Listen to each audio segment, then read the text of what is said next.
We have start the chapter number 1 of informatic practice.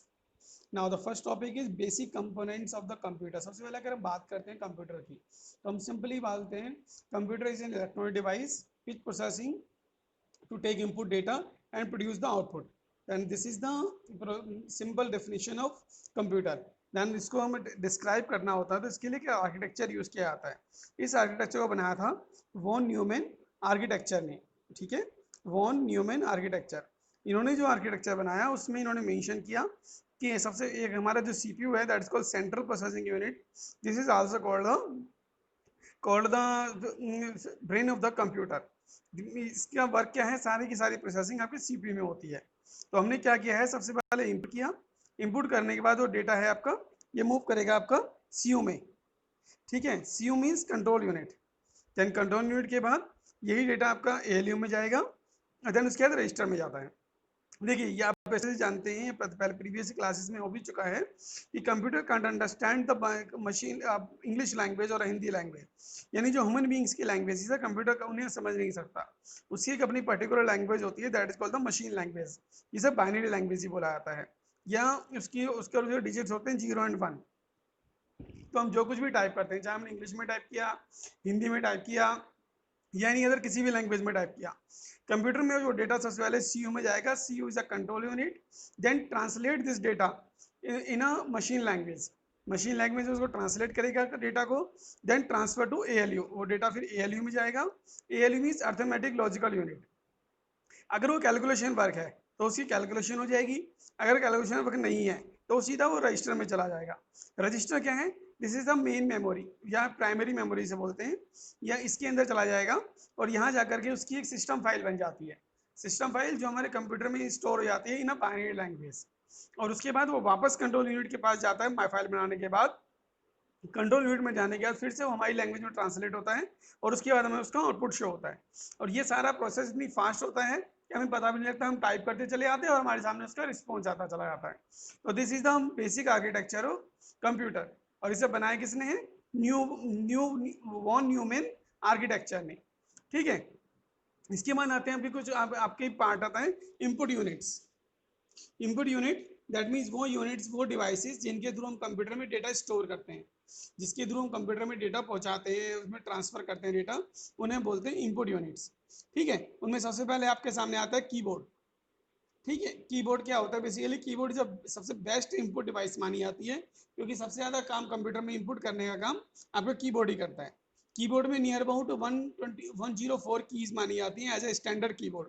आज के time में different type के कीबोर्ड्स आ रहे हैं अलग अलग कंपनीज के, तो उनकी अलग अलग कीज हो सकती है, लेकिन हम जो कंसीडर करेंगे वो 105 की कीज को कंसीडर करेंगे।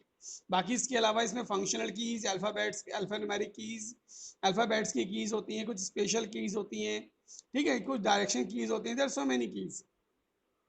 इसके बाद माउस आता है। Mouse is a pointing device, जो पॉइंट आउट करने के, किसी भी चीज को क्लिक आउट करने के काम आता है, that is called the pointing device. Next one is light pen, जो बेसिकली इलेक्ट्रॉनिक सिग्नेचर्स वगैरह, डिजिटल सिग्नेचर्स वगैरह के लिए यूज किया जाता है, तो उसे हम लाइट पेन बोलते हैं, ठीक है। इससे अगला है OMR रीडर। दैट मीन्स ये एक तरह की डिवाइस है, ऑप्टिकल मार्क रीडर, जो आपकी optical mark reader means objective type questions की जो मार्कशीट होती है, ऑप्टिकल टाइप क्वेश्चन पेपर जो होता है, ऑब्जेक्टिव टाइप पेपर इस पे होते हैं, जो कंपटीशन एग्जाम्स वगैरह देते हैं लोग सर, यानी 4 ऑप्शन में से एक ऑप्शन को चूज करके उसे फिल किया जाता है। उस शीट को रीड करने के लिए जो डिवाइस यूज की जाती है that is called the optical mark reader. इससे हम एक बार में बहुत सारी शीट्स को रीड कर पाते हैं और कंप्यूटर फौरन उनका रिस्पॉन्स देता चला जाता है। Next one is smart card reader. इसे तो आप जानते होंगे, जो क्रेडिट कार्ड, डेबिट कार्ड वगैरह को स्क्रैच करके उनसे वर्क किया जाता है, उसे हम स्मार्ट कार्ड रीडर बोलते हैं। जो जो डिवाइस इस काम के लिए यूज की जाती है, आप लोगों ने देखी भी होगी नॉर्मली डिवाइस, तो इस तरह से इस पर काम होता है। Next one is bar code reader. देखो बार कोड बेसिकली इस तरह से लाइंस होती हैं डिफरेंट टाइप की, जो आपकी बुक में दिखाई दे रही है। बार कोड रीडर ये इसे रीड करने के लिए यूज किया था नॉर्मली, आपको ये इलेक्ट्रिसिटी ऑफिस में ये कई ऐसे ऑफिस वगैरह में मिल जाएगा जहाँ पर इसको यूज़ किया जाता है। इसके थ्रू रीड करने के लिए नॉर्मल पर्सन के लिए इसे रीड करवाना पॉसिबल नहीं है, सिर्फ इसी डिवाइसेस को रीड किया जा सकता है। QR कोड, इसे तो आप अच्छे से फैमिलियर हैं। आज के टाइम में जितनी पेमेंट्स वगैरह के लिए हम यूज़ करते हैं, पेटीएम वगैरह, फ़ोन पे, भीम पे, इधर सो में भी, इन सब में जो QR कोड होता है, QR कोड मतलब होता है क्विक रिस्पॉन्स कोड, जो फौरन किसी रिस्पॉन्स को कैचअप करता है। क्योंकि आप लोगों को अगर हम QR कोड नहीं मिलता है तो हमें किसी को पेमेंट करनी है तो हम पूरा भाई पूछे अपना नाम बताओ, एड्रेस बताओ, अपना फोन नंबर बताओ, सारी इन्फॉर्मेशन उससे मांगेंगे। लेकिन QR कोड स्कैन करते हैं तो एकदम सारी इन्फॉर्मेशन ऑटोमेटिकली ट्रांसफर हो जाती है। तो this is the QR code, biometric sensor, जो ह्यूमन बीइंग के किसी भी फिंगर प्रिंट्स हो सकते हैं, उनके थंब प्रिंट्स हो सकते हैं, उसकी हार्ट बीट हो सकती है, उसकी आईज कांटेक्ट हो सकते हैं, उनके थ्रू उनके अटैचमेंट को लेता है, उनकी डिटेल्स वगैरह को लेता है, तो उसको हम बोलते हैं बायोमेट्रिक सेंसर। नॉर्मली ऑफिस वगैरह में, कंपनीज वगैरह में ये यूज किया जाता है biometric sensor. Next one is touch screen. Touch screen तो आप जानते हैं, आप मोबाइल पे भी यूज कर रहे हैं। तो ये सब भी एक तरह से इनपुट डिवाइस है, जो हम कंप्यूटर को ऑर्डर दे रहे हैं, कंप्यूटर को काम दे रहे हैं, भाई इस काम को ऐसे कर लो, ऐसे कर लो, तो उसे हम बोलते हैं टच स्क्रीन या इस तरह से ऑप्शन। माइक्रोफोन, माइक्रोफोन दोनों तरह से काम करता है, इंफॉर्मेशन लेने के लिए भी और बाद में सुनने के लिए भी हम यूज करते हैं, ये स्पीकर वगैरह उसके। नेक्स्ट वन आता है आपका मेमोरी यूनिट्स। मेमोरी यूनिट्स देखिए, बेसिकली मेमोरी यूनिट्स की हम बात कर रहे हैं, जो कि आपका रजिस्टर का भी एक पार्ट था। मेमोरी यूनिट्स आपकी 3 टाइप्स की होती हैं। सबसे RAM, ROM and cache memory. RAM, ROM and cache memory. RAM means random access memory, जो रीड एंड राइट दोनों प्रोसेस एक साथ कंट्रोल करती है। ठीक है, यानी आप कंप्यूटर पर टाइप कर रहे हैं, टाइप करते करते आप रीड भी कर पा रहे हैं उस काम को, और अगर आपको कोई प्रॉब्लम लगती है आप उसे रिमूव भी कर देते हैं, इसलिए इसको वोलेटाइल मेमोरी भी बोलते हैं, टेम्परेरी मेमोरी। इन केस अगर आपने कोई भी कहीं पे इसको हार्ड डिस्क में सेव नहीं किया और कंप्यूटर क्लोज हो गया तो ऑटोमेटिकली मेमोरी भी रिलीज हो जाएगी। रोम, रीड ओनली मेमोरी। अगर हम सिर्फ डेटा को रीड करना चाहते हैं, जैसे कि आप देखते हैं कंप्यूटर ऑन होता है तो जिसमें जितना प्रोसेसिंग स्टार्टिंग में होती है उसे सिर्फ रीड कर पाते हैं, चेंजेस नहीं कर सकते। इंटरनेट पे वेबसाइट्स खोल रहे हैं, you can read it but can't change it, that's good ROM. Cache memory, cache memory basically computer की स्पीड को बढ़ाने का काम करती है। ये क्या करती है, कंप्यूटर के पाथ को अपने स्टोर कर लेती है, उसके वे को, कि ये वेबसाइट या पाथ कहाँ से है। जैसे कोई फाइल है, उसका पाथ अपने स्टोर कर लेगी, ये डी ड्राइव में है, सी ड्राइव में है, कौन से फोल्डर में है, उसकी सारी इन्फॉर्मेशन को अपने पास स्टोर कर लेगी, तो उसे हम बोलते हैं कैशे मेमोरी। ताकि दोबारा में जब इसको सेकंड टाइम आप इसे ओपन करने लगेंगे तो as compare to first time जितना टाइम पहले लगा था उससे कम टाइम में इस फाइल को वो ओपन कर देगी। तो this is the cache memory. ठीक है, फिर इसके बाद कुछ मेमोरी डिवाइसेस हैं कि हम how to measure the memory. देखिए कंप्यूटर की मेमोरी का मेजर किया जाता है in the form of bits और बाइट्स। अगर हम एक अल्फाबेट कंप्यूटर पर टाइप करते हैं तो मीनिंग होता है कि आपने कंप्यूटर में 8 बिट्स टाइप किए हैं, ठीक है, या अब 1 बाइट टाइप किया है। उसी के अकॉर्डिंग सब्सिक्वेंटली इसमें आगे मेंशन किया हुआ है कि अगर हमने 1024 बाइट्स टाइप किए हैं तो माना जाएगा आपने 1 किलोबाइट टाइप किया है। तो इसी तरह से आगे चलता रहता है। आप लोग नॉर्मली देखते हैं हमारे पास जो हमारी हार्ड डिस्क वगैरह होती है जीबी में होती है, लेकिन उसके ऊपर भी आज के टाइम में आ चुके हैं, जैसे आप देख रहे हैं इसमें जीबी का टीबी है, पीबी है, ईबी है, यार सो मेनी है। बट एक नॉर्मल पर्सन को जितनी रिक्वायरमेंट है वो उसमें कवर अप हो जाती है, तो इसीलिए ये मेंशन किया हुआ है इसके बारे में। Next topic is output units. Output units में आपका आता है visual display unit, just like your monitor. Simple सी बात है, हम मॉनिटर पे जो भी हम काम कर रहे हैं मॉनिटर पे देख पा रहे हैं उस काम को, तो वो आपकी आउटपुट यूनिट हो गया। उसके अलावा आपकी आउटपुट यूनिट के अलावा प्रिंटर है, प्रिंटर में आप जो भी आप काम कर रहे हैं उसके प्रिंट आउट निकाल पा रहे हैं, that is called the hard copy.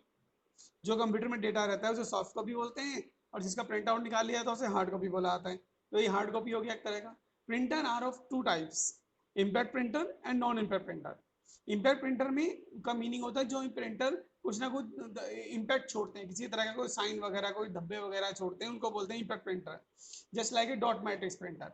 इस तरह का प्रिंटर सिंपली आपका छोटा सा इंक छोड़ता चलेगा, डॉट डॉट डॉट का प्रिंटिंग होती है इसमें, रिबन इसमें कलर्स होता है, बहुत स्लो प्रिंटिंग है, प्रिंटिंग क्वालिटी बहुत डाउन है, बट इसकी कॉस्ट बहुत कम है। तो जहाँ पर हमें इकोनॉमिक कंडीशन को पॉइंट ऑफ व्यू में रखना है, हमें देखना है कि हमारी इकोनॉमिक कंडीशन को भी पॉइंट आउट रखें, तो वहाँ पे हम इसका यूज करते हैं डॉट मैट्रिक्स प्रिंटर का। Next one is inkjet printer, जो कि कलर प्रिंटर है। बेसिकली इसमें लिक्विड इंक फिल होती है, रेड ग्रीन और ब्लू की पोर्ट बने होते हैं, उनमें फिल कर दी जाती है इंक वगैरह, और उसके थ्रू इसमें वर्किंग होती है। बाकी इसमें और भी कलर है, red green blue black yellow वगैरह की कलर से भी बनाया सकता है, लेकिन डिफरेंट टाइप के टॉपिक्स हैं, जहाँ जहाँ पे जैसी जरूरत हो उस हिसाब से कम्बिनेशन से कंप्यूटर बना लेता है। काफी अच्छी क्वालिटी थी, प्रिंटिंग प्रिंट आउट, ये कलर प्रिंट आउट के लिए इसका यूज किया जाता है। और सबसे ज्यादा यूज होने वाला प्रिंटर है लेजर प्रिंटर, जो मार्केट में सबसे ज्यादा यूज होता है, सबसे ज्यादा इस पे काम किया जाता है लेजर प्रिंटर पर। ठीक है, वेरी हाई क्वालिटी, सबसे अच्छी प्रिंटिंग, जितने भी आपके क्वेश्चन पेपर वगैरह या मार्केट में पेपर्स वगैरह मिलते हैं या आपकी बुक वगैरह भी हैं, बेसिकली जो उनकी प्रिंटिंग है वो सब तरह से लेजर प्रिंटर का पार्ट होता है।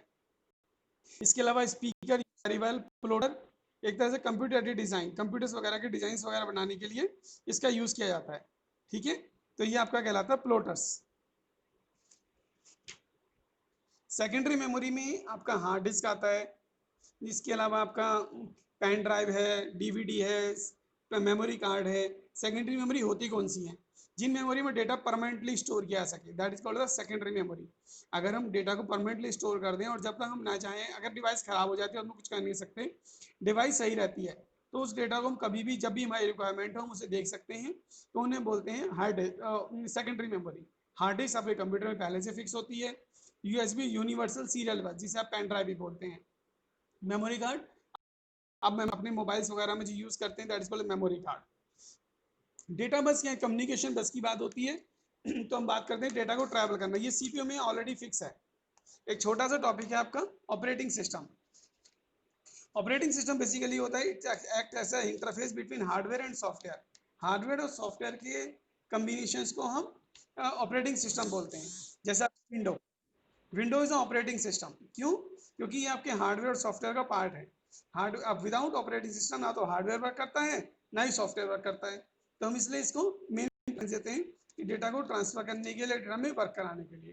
ठीक है, तो आप इस टॉपिक को यहाँ तक रखेंगे, ये आपका चैप्टर 1 का वर्क है सारा। ओके।